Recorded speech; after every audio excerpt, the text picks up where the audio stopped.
Greetings to everyone on today's second video. Thank you for your support. Let's get started.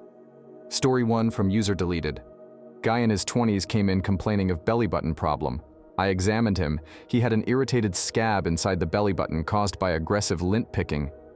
But dude was sweaty and had a slight tremor. Looked like crap. When I asked how he was feeling overall, he said, "Oh, okay, I guess. Just a little tired, drank a little more this week than usual. Probably overdid it." I had to pry for details, and turns out he drank a gallon of gin over the last 3 days and stopped drinking alcohol when he started vomiting large amounts of blood and pooping a mixture of bright red blood and dark sticky stuff, melena digested blood. He was totally unaware of the fact that he was going through alcohol withdrawal, sweating, shaking, because he hadn't stopped drinking long enough in recent memory to experience symptoms. I sent him straight to the emergency room, where they found a tear in his esophagus that required immediate intervention, and he was admitted for inpatient alcohol detox. I read his hospital note. He still insisted that the ED doc examine his belly button. Story 2 from user Sutuanjoy. 50-ish-year-old man who came in for chronic issue follow-up. He brought his wife with him this time around. At the end of the visit, she says, "Hey, tell the doc about that thing you can do." He turns to me proudly and tells me that he can whistle from his penis. If he really pushed, he could blow gas from it. His wife insisted it wasn't normal, but he was certain most guys could. Turns out, he had a connection between his bowel and his bladder. Mom brings her kid in because the babysitter was concerned about these spells the child would have. Apparently, the child would have episodes where he would just blankly stare at them and not acknowledge whatever it is they were telling him, or whatever he was doing. The parents just thought he was being an asshole and not listening to them, or being absent-minded. Kid turned out to be having absent seizures. A younger gal who had come in for generalized abdominal pain that she experienced on and off for years, but just always wrote off to either menstrual cramps or bad food or life. We had asked her if her bowel movements were regular, and she said yes. At some point, someone was sharp enough to ask her how often she had bowel movements, to which she said, about once every 2 to 3 weeks. She had been suffering from pretty severe constipation, but just thought it was normal to have BMs once to twice a month. I'm sure I have more, but I think I wrote enough for now. Ninja edit. Oh yeah, I have a lot of stories involving skin lesions. Please people, no doctor will ever fault you for wanting to just get something looked at. There are a few easy ways to tell if you're looking at something potentially evil. Gotta amend the above edit due to people's bad experiences. No decent doctor should blow you off if you're concerned about a skin lesion. They should at least take the time to discuss why it is they're not worried about a lesion, if it's not concerning. Story 3 from user Sleepy Hollow 101. I was the patient. When I was growing up, I had constant stomach aches. Every time I ate, I'd get sick. I went to the doctor multiple times for it, but they could never figure out what was wrong. Eventually, I started to think that everyone lives with pain like that, and I was just being a wimp and couldn't deal with it. I barely ate, such that I was super underweight. I was miserable all the time. I was constantly stressed and depressed because of this problem. Fast forward to grad school. My first year is in China. I'm there for a few months, and then, over time, my symptoms disappear. I don't have stomach aches anymore. I gain about 40 pounds, seemingly overnight. Now I'm at a healthy, doctor-approved weight. My depressive symptoms disappear almost entirely. But how could that happen? What could have caused such a change? Turns out, I'm lactose intolerant. I grew up in the Midwest where pretty much everything has dairy in it, and I'd been eating it constantly for so long, it took months for my system to reset. Being in China where dairy isn't such a staple made all the difference. I felt like such an unwise when I realized that was what was making me ill. On the plus side, I feel better, look better, and am a much happier person now. Story 4 from user The Albatross Vi. When I was young, I had an overbite that needed to be corrected by my orthodontist. He gave me the option to use headgear at night for a few years, or use what they call a Herbst device. After deliberating with the family, we decided I would go with the Herbst device, as it would only take 1 year to correct the overbite. So, I lived with this thing in my mouth for 1 year, and it sucked. Every facet of it sucked.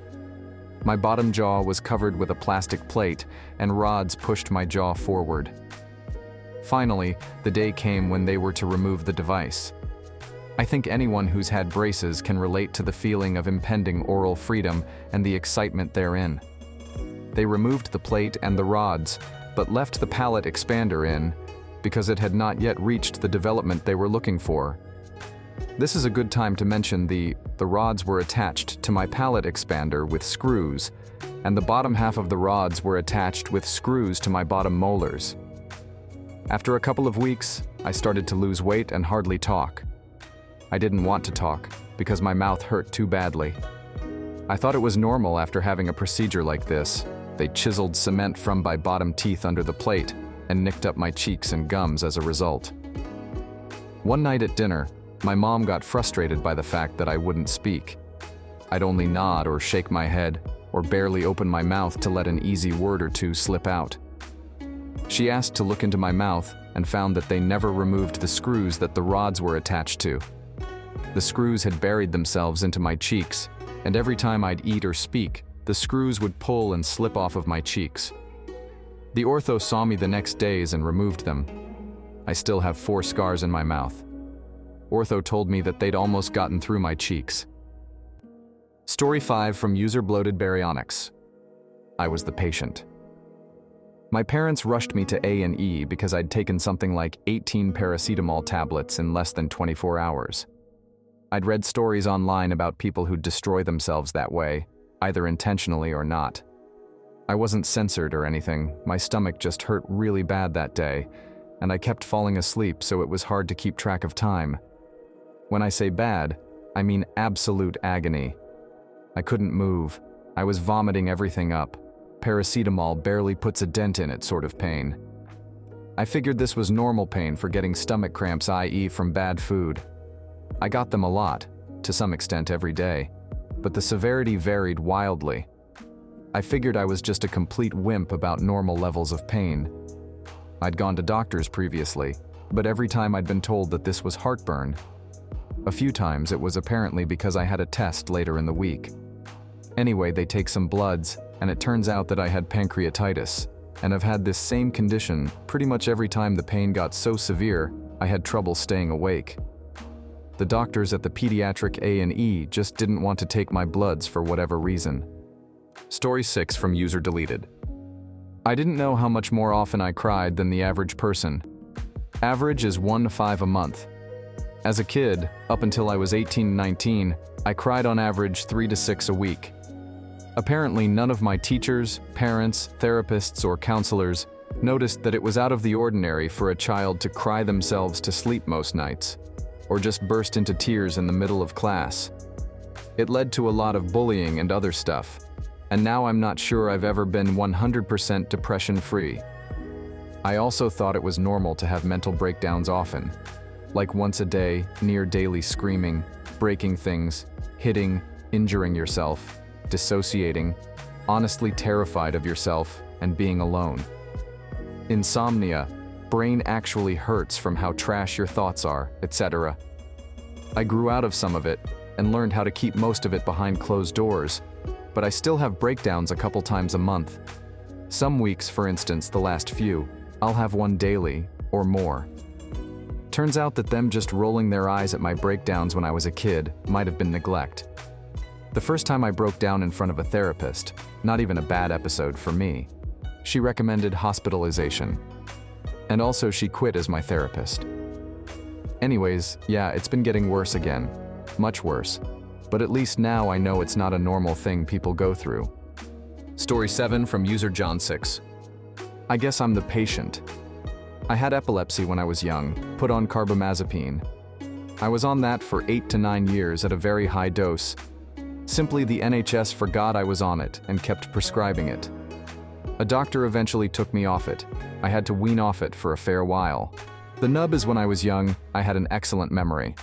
I could remember the most minutest detail. My family sometimes told me I was a memory bank. After that point, my memory is shockingly bad, like entire long chunks of time just gone. For example, I did a project at work about a year ago which took a long time. Someone logged a bug on my code, zero memory of my ever producing it. I thought it was a normal thing, just getting old. I think I asked a question on here, but the upshot was, go get it checked out. My girl at the time was particularly vocal about it, demanding that my memory problems were not normal. I figured out there were times where I was doing something but had no idea what was going on, but remained perfectly fine.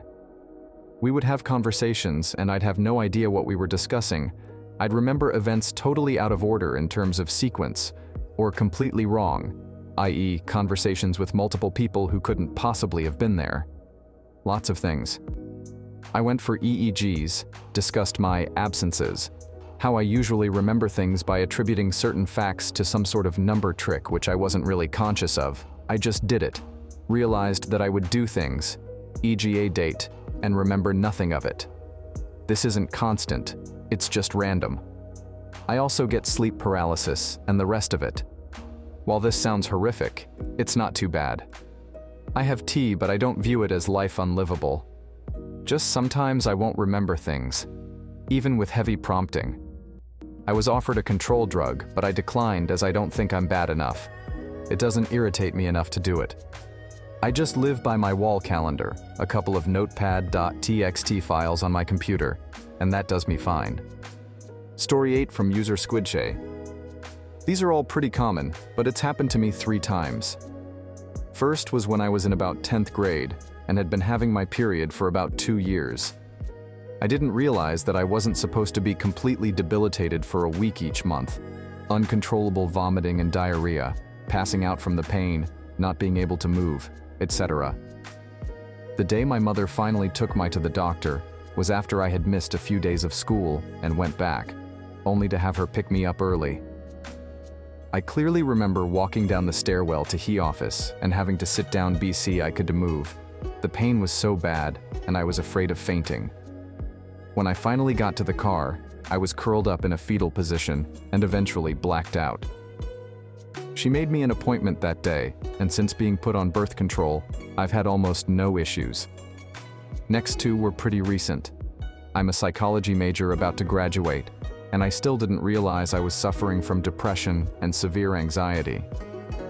I had been having a hard time coping with a huge amount of stress stemming from a few situations that happened this semester, and decided to see a counselor on campus. She diagnosed me and sent me to a doctor where I went in antidepressants. About 6 weeks later, and I feel back to normal. Better, actually. Looking back, it's pretty clear I've probably had anxiety since I was a teenager, but just didn't realize. Turns out, you're supposed to want to get out of bed and live your life. Last thing, I always thought I just had bad self-control and no discipline. I thought I was just fat and gross. Nope, binge eating disorder. Still working on that. I think this stems from a need for control, a bad coping mechanism, and body issues since I was child brought on from comments from adults. Growing up, you're taught that only really skinny people have eating disorders. Nope. Story 9 from user OK, yeah, that's great. Yeah, I'm the patient here. 3 years ago, I had begun to bruise terribly easy, and when I bled, it took a long time to stop. I thought that this was normal, and it didn't happen enough to draw real concern.